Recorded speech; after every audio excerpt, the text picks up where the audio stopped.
9 o'clock. Anna Caplice, good morning. Morning, lads. How are you? Flying it. How are you getting on? Grand. More sport this weekend, is it? More sport that you can shake a stick at this weekend, it turns out.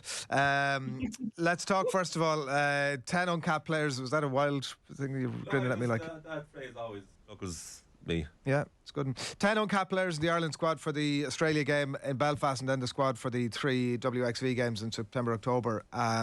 We touched on this a little bit when we chatted last week, Anna. Some new players in there, obviously, who've impressed for the under-20s and impressed in the Interpros as well. Who are the 2 or 3 names in that squad that are new players that jumped out for you as ones you're excited to see? Yeah, I was looking a lot at this because there have been a lot of names jumping out of me from the Interpros, who now don't appear in this list because there's a lot of sevens players in there, like you say, kind of younger players that have been coming up through under-20s, etc. If I can, just names I was looking at just now, Erin King is someone that impressed at the Olympics a lot.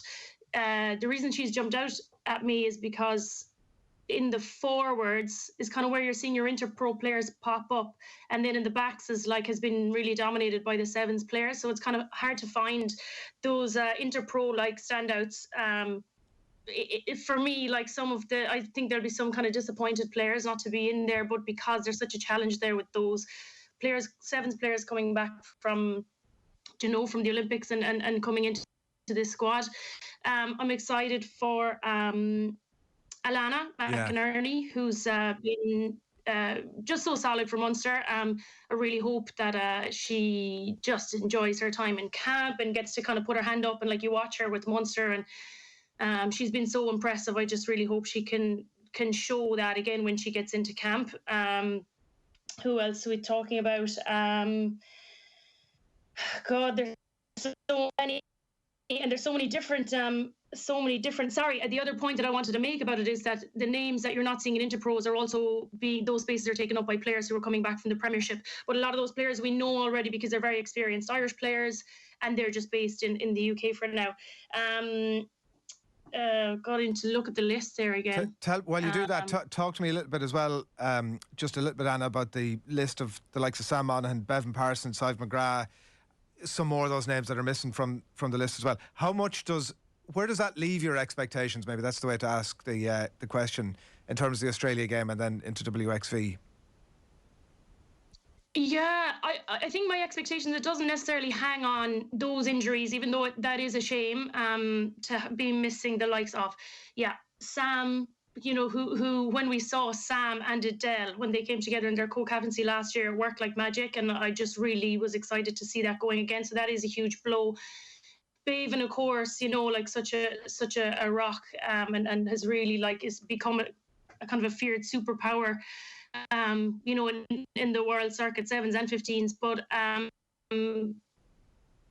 it disappointed as well for Sive McGrath, who was really exciting and was kind of in and out of the squad last year, and she's so young. So it's just one of these things, isn't it? But I don't think my expectations are hanging on that. They're more so the fact that we don't get to play these teams that often.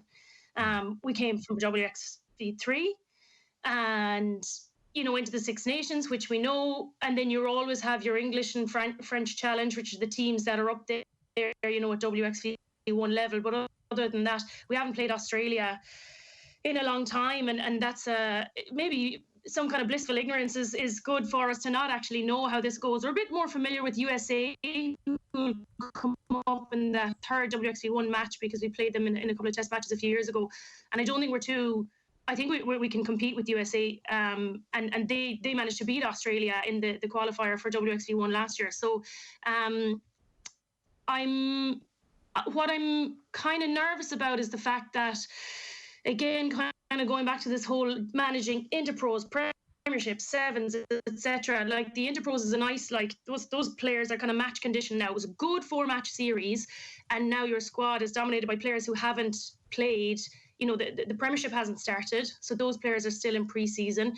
Adele McMahon was able to come back for to make an appearance for Connacht, but in general, those players aren't match condition. They only have Australia, and then they're going straight into WXV1. Same with the sevens. They've only they've been off since the Olympics. They're going into pre-season and then one match and then let's go. So that's kind of where my worries lie, I think. Not that I have too many of them, because again, we don't really get to play these teams that often. So let's see. And let's see this weekend. We chatted last week about Interpros and where it was all headed, and it sort of maybe went with the way that we might have expected it to be. Munster went 3 from 3 with the win over Connacht last weekend, not without its flaws, of course.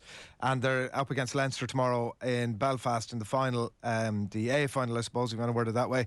From the game between them a couple of weeks ago, and I saw Fiona Hayes saying that they, maybe last year going into the final, they didn't have the belief of having that win under their belt.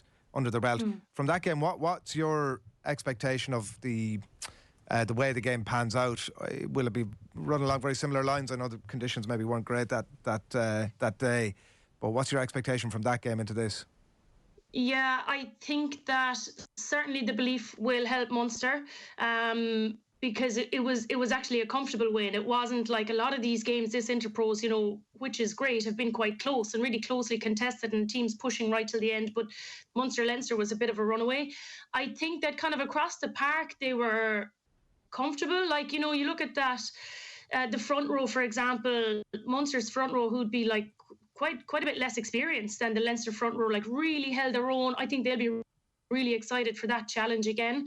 And if you can kind of get a good feeling with your scrum, and then from 4 to 8, like, between the second and back row in Munster, they've shuffled around a bit, but they all know each other so well. Like, their line out is so solid, and I think that the Munster pack is going to be really excited for another crack, because that's the thing. You could often, as a player, like after giving a team a baiting, you can be like, what's like, are we, was it too comfortable almost? You want to find that like energy within you, but I think they enjoyed it so much that they'll be just only dying to find that rhythm again.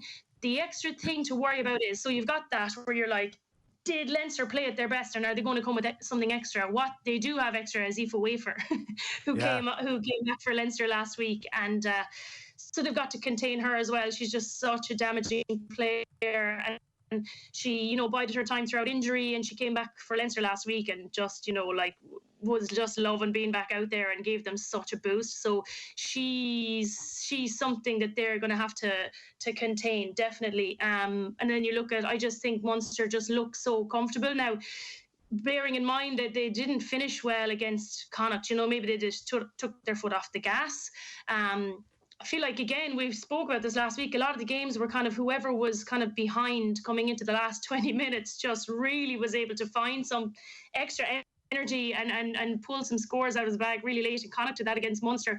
I actually think it's a good thing for Munster to get, like, probably a bit of a rocket up the arse, for want of a better phrase, to go into this final. So they'll what was the question?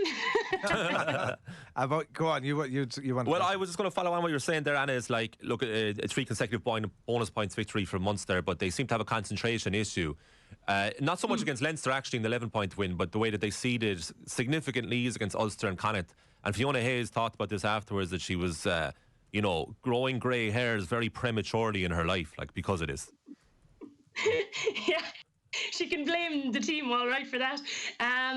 But she's right. Yeah, all of us watching, it's like, Jesus, this is getting really a bit close for comfort. But I think as a player, there does come that kind of point in the match where you do start to take the foot off the gas if you feel like you're comfortable, and not in an effort kind of way, more of a, I suppose, a concentration. And then as a sub coming off the bench, to have watched your team like really dominate, and then to come in and the game is going 100 miles an hour. Can you match that? Can you match the intensity? It's almost easier against a team like Leinster, because I think traditionally the threat that Leinster holds against Munster has been stronger than Ulster and Connacht. So you get to kind of a point in the game where you just start to relax. Loads of teams do it. It happens all the time, but it is something that you need to just be conscious of. And I'm confident that it's not something that we're going to let happen in a final.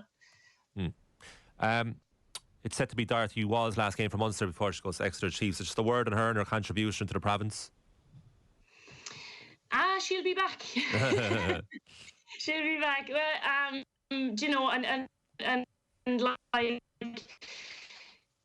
especially McMahon and players who've been able to, if they can, make it work with their Premiership side, to get in Interpros if the calendar allows.